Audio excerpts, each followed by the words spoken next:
আসসালামু আলাইকুম, কেমন আছেন সবাই? আশা করি ভালো আছেন। তো আমার কাছে আজকে যে গাড়িটি আছে এটি হচ্ছে কিয়া রিও। আপনারা দেখতে পাচ্ছেন ইগনিশন কয়েলটি অলরেডি জ্বলে গেছে ফুললি। তো আজকে আমি আপনাদেরকে দেখাবো কিভাবে এটি সমাধান করবেন। জ্বলে যাওয়ার প্রধান কারণ হচ্ছে এখানে ইগনিশন কয়েলের পালস ডাইরেক্ট হয়ে গেছে, যার জন্য কন্টিনিউয়াসলি এখানে কারেন্ট ফ্লো করছিল, যার জন্য ইগনিশন কয়েল জ্বলে গেছে। এটি একটি কমন সমস্যা। তো এটির আসলে এফেক্টটি হয়েছে কী কারণে, প্রথমত এটি জানতে হবে। আমি রিপেয়ারিং দেখাচ্ছি। এই ইগনিশন কয়েল বার্ন হওয়ার প্রধান কারণ হচ্ছে ডুপ্লিকেট ইগনিশন কয়েল ফিক্স করেছে উনি, এই জন্য। তো কখনও গাড়িতে ডুপ্লিকেট ইগনিশন কয়েল ফিক্স করবেন না। এরকম যেগুলো কোম্পানি থেকে আসে অরিজিনাল হাইন্ডাই কিয়ার, ওইগুলো ফিক্স করবেন।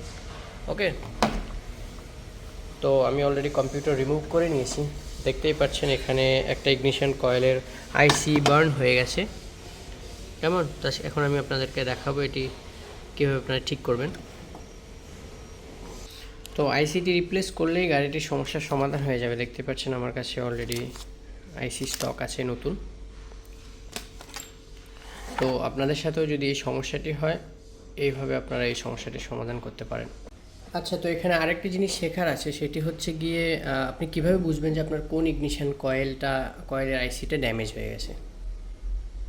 তো প্রথমত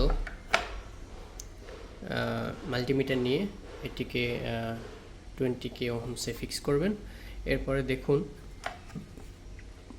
এখানে 4টা মসফিট, 4টা ইগনিশন কয়েলের। তো এভাবে করে টেস্ট করে দেখবেন যে এটি ডাইরেক্ট হয়ে গেছে নাকি ঠিক আছে। দেখুন এটি ডাইরেক্ট হয়নি, এটি ঠিক আছে।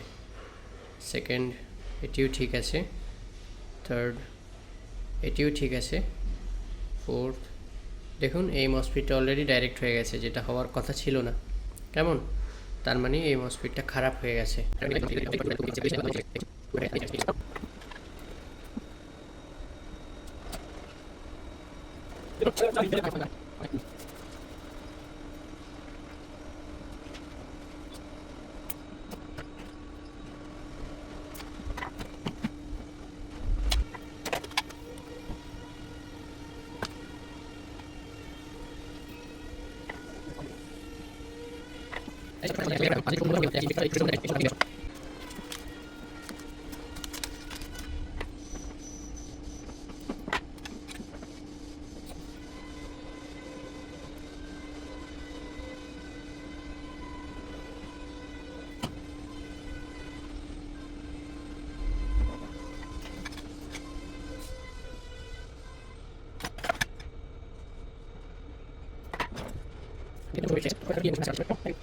আরেকবার আপনাদের আমি ভ্যালুটা চেক করিয়ে দিই।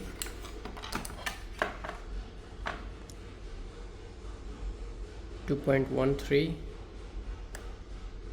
2.15, 2.14। এখানে আগে 2.45 ছিল, এখন দেখুন 2.12, এবং যেই শর্টটা ছিল ওটাও চলে গেছে।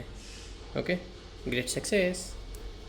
তো যদি আমার ভিডিও আপনাদের ভালো লেগে থাকে বা যদি শিক্ষণীয় কিছু আপনাদের মনে হয় যে আছে, তাহলে অবশ্যই আমার চ্যানেলটি সাবস্ক্রাইব করবেন নতুন নতুন ভিডিও পাওয়ার জন্য। Thank you.